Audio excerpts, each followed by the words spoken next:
In this session, we'll consider the various options that are available for data entry, and we'll work on customizing the system to suit your own needs. The dialog box here shows the data entry options that are available in CSPro. These include the type. This could be operator controlled or system controlled. We'll consider the differences in a while. There are a variety of application options, and again we will explain these shortly. They include, for example, the ability to save a partially entered questionnaire. Other options include whether or not you want users to press enter after each field, whether you want to be able to retain values that are outside the ranges you have specified in the dictionary, whether text should automatically be converted to uppercase, whether or not you want to use verification, and whether you want to use extended controls to provide things like calendar controls or option buttons during data entry.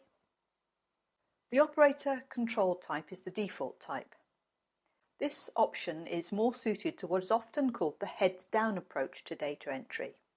This approach is commonly used for entering data from census forms because of the large volumes of data involved. While entering data, the operator generally does not look at the screen, but instead will look down at the questionnaire. The idea of this approach is to enter the data as quickly as possible. Online checking is kept to a minimum and inconsistencies are resolved later. With this method, the operator can bypass any logic code in the application using special keys. The system does not keep track of the path through, i.e. which items have been skipped, and so it's possible to move backwards onto items that had previously been skipped. With the system-controlled type, there are more restrictions on the operator. Any logic code in the application is strictly enforced. The operator cannot override it or bypass it. CSPro keeps track of the path through the items, so any fields that are skipped when moving forward will also be skipped as you move backwards. This option is more suited to the heads-up approach and is the one that we would recommend. This approach is most commonly used for entering data from surveys, due to the smaller number and greater complexity of the questionnaires as compared to a census. During data entry, the operator will refer to the screen as well as the questionnaire.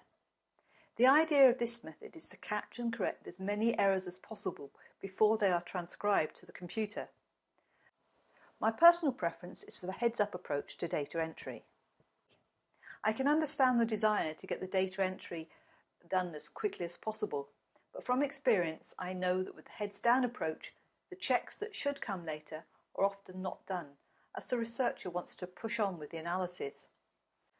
I would always recommend catching as many errors as possible as early as possible in the process. Generally, each time you start the data entry application, you are asked for the operator ID. This is useful for reviewing logs, and we would recommend keeping this option. We also recommend giving a separate unique ID to each of your data entry staff. When you get to the end of each questionnaire, you're generally asked to confirm that you want to save this particular case. This gives you the chance to discard the case. It's also a good indicator that you have finished. Without this option, each case would automatically be saved and you would automatically move back to the first screen, ready to answer the next case. It's useful to have something that indicates the end of the questionnaire. The option to allow partial saves is particularly useful for long questionnaires. Basically, without this option, you would need to get to the end before you could save the data, which isn't always possible for a variety of reasons. With a partial save, CSPro will remember where you got to, and when you next come into the system, you'll be able to continue from where you left off. The Show Case Tree option is really for when you are reviewing and editing data. It will show each item in the current case along with the values, and this will be shown in the left-hand panel in the tree structure. Data will also be shown in the form display. CAPI stands for Computer Aided Personal Interview. This is useful when running CSPro Mobile, which is an older version of CSPro designed to work on mobile devices such as older PDAs.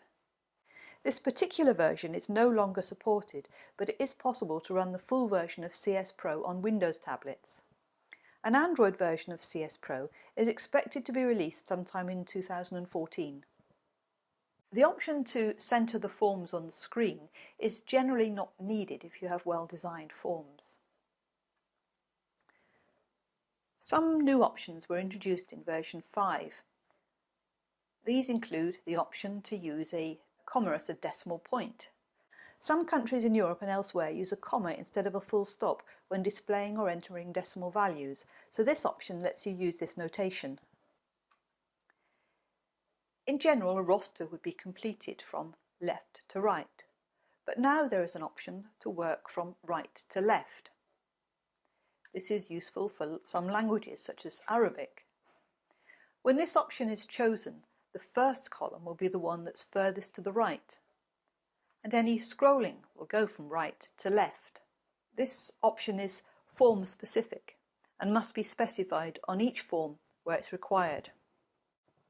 Extended controls were introduced in version 4.1, and you have the option of using them for all or just some of your coded items and dates. With coded items, you'll get a pop-up dialog like the one shown here for the sex of the respondent. You can then either enter the code directly or select the appropriate radio button. For 8-digit fields, you have the option to pick a date from a calendar. You can also enter the date directly into the item control, but beware, you can still enter invalid dates into the control.